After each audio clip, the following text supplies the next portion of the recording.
So in life, there are moments when you stop and ask yourself, how did I get here? Like, why am I standing here? Well, this is definitely one of those moments for me. And I find myself going back to the beginning, back to my roots. I was born to incredible parents, amazing parents who served as doctors in the Indian Army. I was the firstborn, and as far back as I can remember, I made my parents very proud and happy 99% of the time. Okay, slight exaggerations of personal achievements are allowed from time to time, don't you think? My brother was born a few years later, and even then, nothing changed for me. We were both given equal opportunities, and I want to emphasize this. I want to really emphasize this for you because I don't think a lot of people might understand that being equal might seem very normal. But where I come from, India, and a lot of developing countries around the world, more often than not, this is an exception. It's actually a privilege. My first experience of the glaring disparity between boys and girls came at a very, very young age. I grew up in a middle-class family with extremely philanthropic parents who constantly reminded me and my brother how lucky we were and how giving back to those who were less fortunate was not a choice. It was a way of life. Simple. I was 7 or 8 years old when my parents started taking me on these visits in a traveling clinic to developing communities around and villages around the city that we lived in called Bareilly. We were packed into this ambulance, and my parents would provide free medical care to people who couldn't afford it. My job at the age of 8 was assistant pharmacist. So I would count all the medicines, put them in an envelope, and give it out to patients. And I really took my job very seriously, very seriously.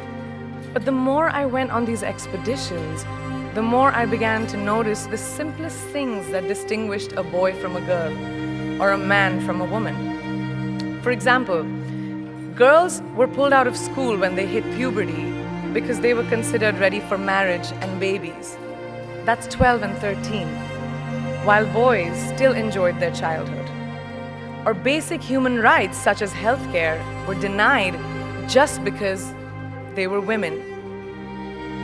Let's call this whole experience trigger number 1 for me. Fast forward a few years and many, many triggers in between.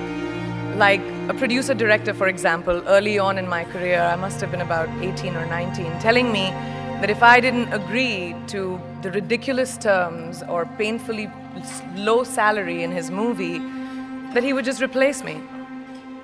Because girls are replaceable in the entertainment business. That was a memorable one. It made me decide to make myself irreplaceable.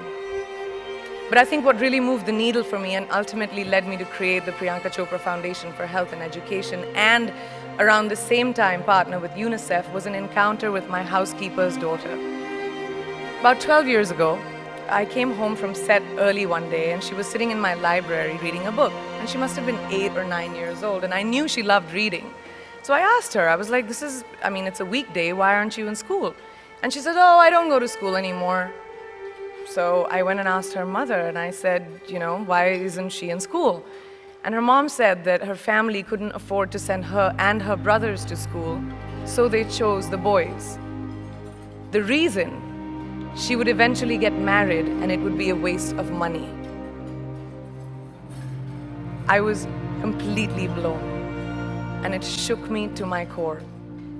Eventually, I decided to cover the cost of her education so that she could continue to learn, because education is a basic human right.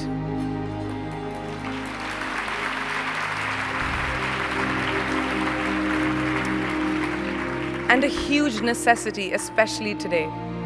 From that point on, I was determined to make a difference in as many children's lives as I could, in whatever big or small way that I could contribute. There's a really, really beautiful quote that I read recently, and I think it's absolutely appropriate to explain what I'm trying to say today. The hand that rocks the cradle, the procreator, the mother of tomorrow, a woman shapes the destiny of civilization. Such is the tragic irony of fate that a beautiful creation such as a girl child is today one of the gravest concerns facing humanity. girls have the power to change the world.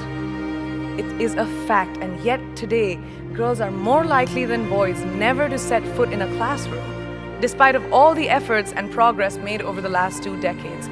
I'm just going to give you a stat, more than 15 million girls of primary school age will never learn how to read or write, compared to 10 million boys.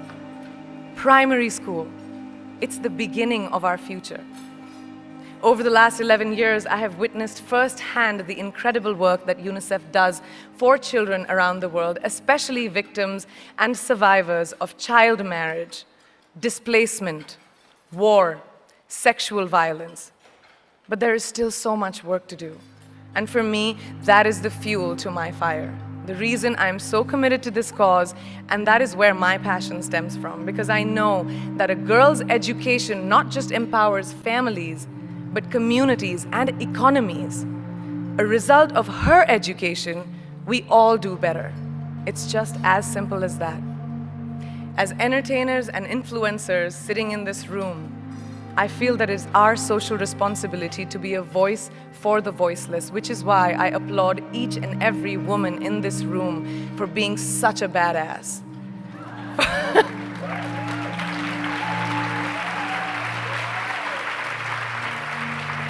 For using your platform and your voice to contribute to change, and for ensuring that there is not even one lost generation as long as we are alive.